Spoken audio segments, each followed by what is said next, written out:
Hi, Stephanie. Thank you so much for joining me on the Moving Abroad series. I'm really thankful for you taking your time to join me. So, if you would like to introduce yourself and tell people who you are, and just kind of like your background. Sure, yeah, thanks for having me. My name is Stephanie. I'm originally from Chicago, Illinois, but I've spent most of my adult life in St. Louis, and I've moved to Bangkok, Thailand for the past 3 years. Nice. Nice. Okay, so 3 years, that's some time. Okay, Yes. so you said you were in Bangkok and Chiang Mai, if I'm Yes. correct.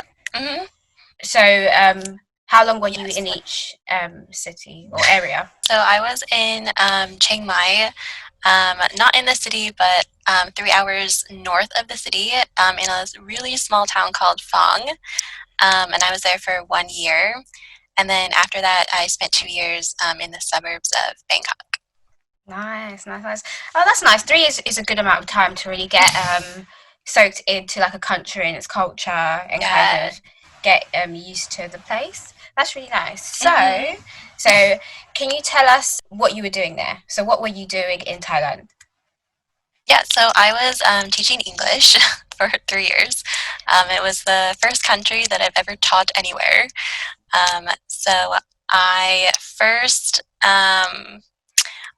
I I guess I got into teaching from one of my friends who was teaching in China, and then she told me about this thing of teaching abroad, and I had no idea about anything. So I researched it, and it turns out it's like this really popular thing to do. Yeah. So I found a program um, for the summer of 2017. There was like a program in Europe where you go and it's like a English immersion camp for like Mm, teenagers and adults, and they have this like camp thing that is just like a English immersion program for people that want to learn and improve their English. Usually it's like high school kids that want to go to university abroad, they're studying for their test, and then some like business people that want to improve for work. okay. So I did that in Prague for 1 month, and I earned a TEFL certificate, which is a teaching certificate. Mm. Um, there, it was I think like less than 30 euros, which was Wow. pretty cheap for the program. You all of your room and board is free. It's paid for by the program because you're a volunteer. That's great. So I thought it was a pretty good Yeah, deal. that's really good.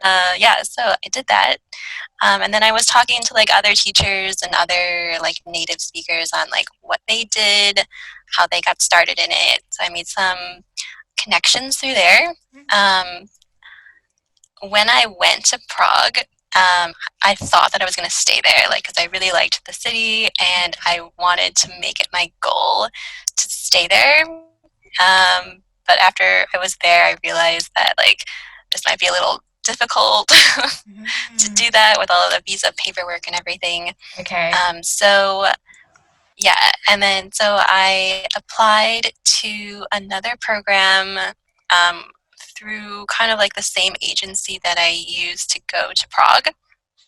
They had another like internship in Thailand, so I applied to that program and then got accepted into the internship program in Thailand. That's how I Okay. That's how you ended went up over in there. Thailand. Okay, cool. So, what do you have a Yeah, name for this agency? Just so in case anyone is watches this and is like, oh yeah. my gosh. So the the summer camp, or it's not really like a summer camp, but it's the like immersion camp is called Angloville, Okay. and they partner with an agency called Premier TEFL, which is who you get your TEFL from. Okay. So they partner together to make this like TEFL program. Mm. And then through Premier TEFL, they have all these different like internships that you can apply for, which is really good if you're new to moving abroad or new to teaching, because they will set you up. They're kind of like a third party, and they set you up with an agency in the country.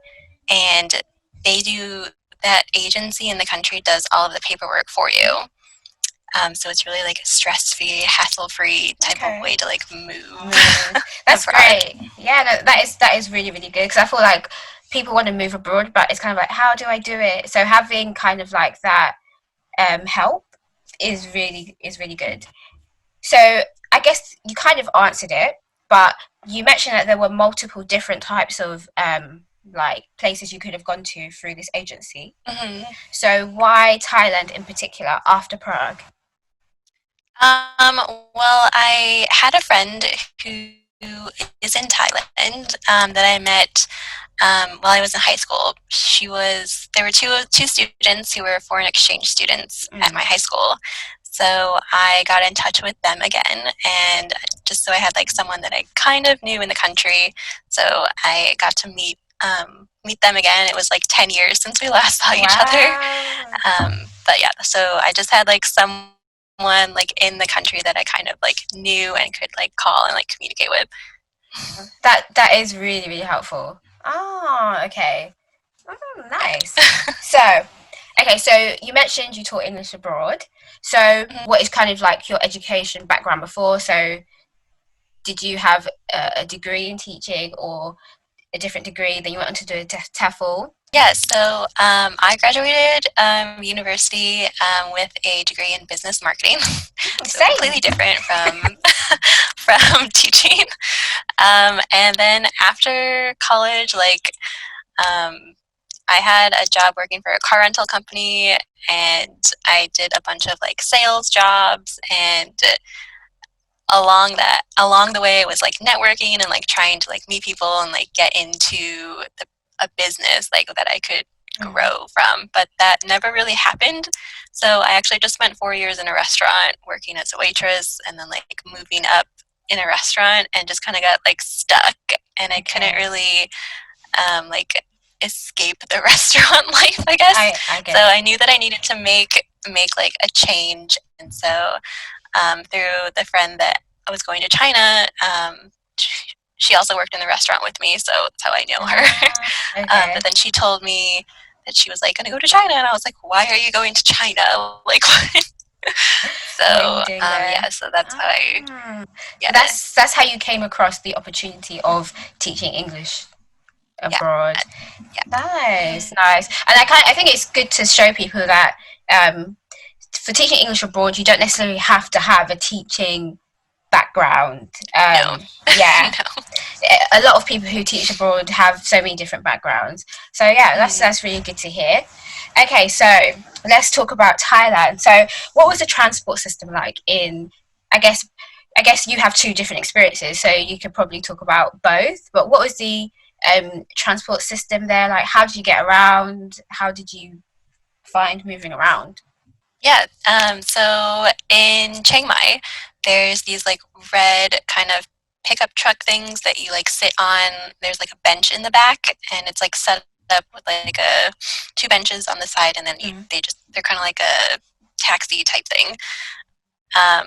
So there's those. Those are called songtaos, and then there's also the tuk tuks in Bangkok and taxis and buses. Because I lived in a rural area, there wasn't any of that. So I just had to learn how to ride a motorbike. So I learned how to ride a motorbike in Wow, Thailand, and I got my motorbike license in Thailand. So nice, that's nice. how So I got around. wow, so you got around with a motorbike. Is that license transferable back in the US or?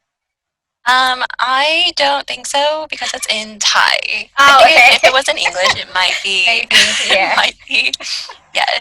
Oh, that's really cool. Wow, that's nice. Okay, back to teaching English. What was the work culture like in Thailand? So you taught English. Um, what was the work culture like working there in comparison to, let's say, the US? Yeah, so I was teaching kindergarten. So I was a homeroom teacher, and I started my day at like 7 until like 4, I think.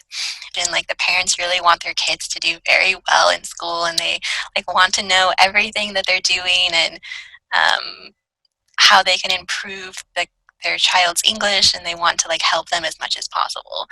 Um, so there are kids as young as like 2 trying to learn English, but Aw. they're also trying to learn their own language.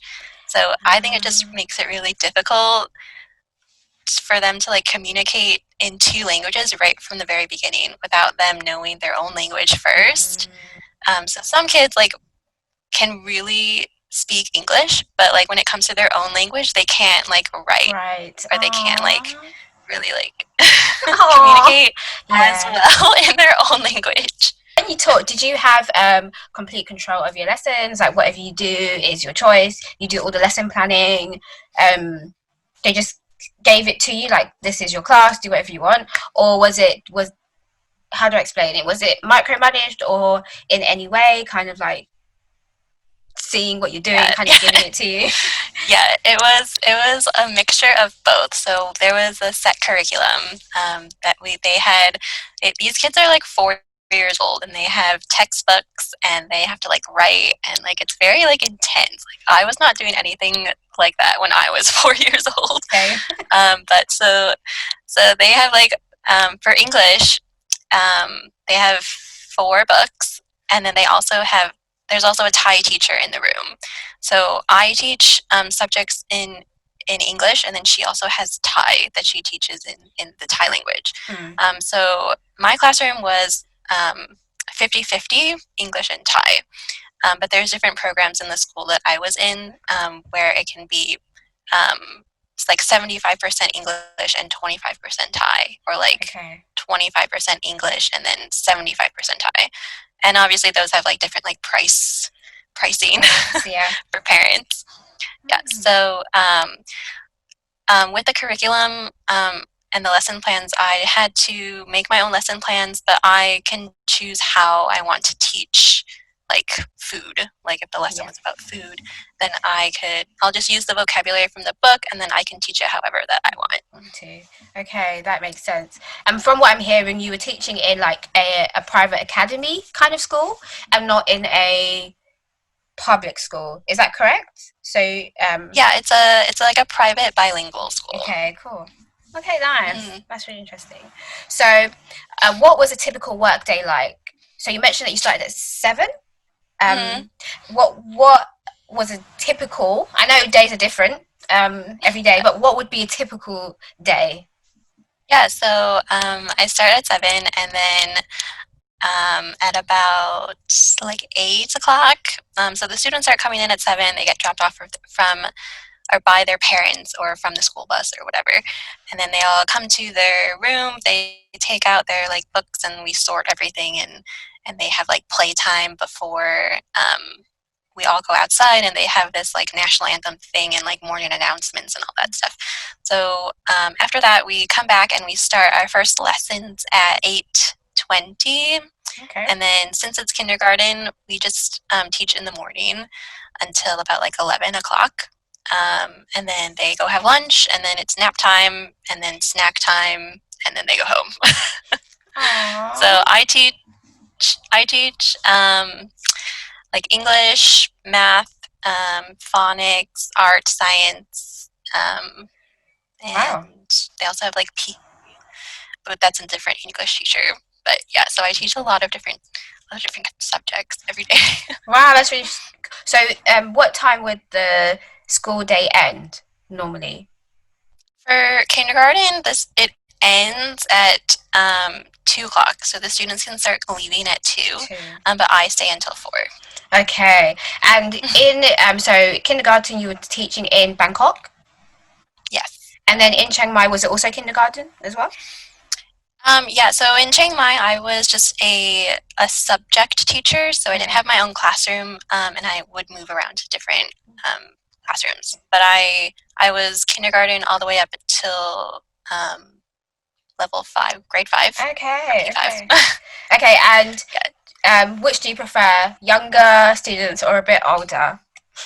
I think I prefer the younger students just because they're like more like they're cute, and they like come up and like tell you different stories, and like you can play with them. And then Them. the older kids are like, I want to know what the difference is from like a conjunction from to like a preposition, or like I'm like, I don't know. Like, That's so funny. Ah, okay, that's cool. So you had a different experience from Bangkok to Chiang Mai, which is yeah. quite nice, I guess, a variety. What kind of accommodation did you stay in?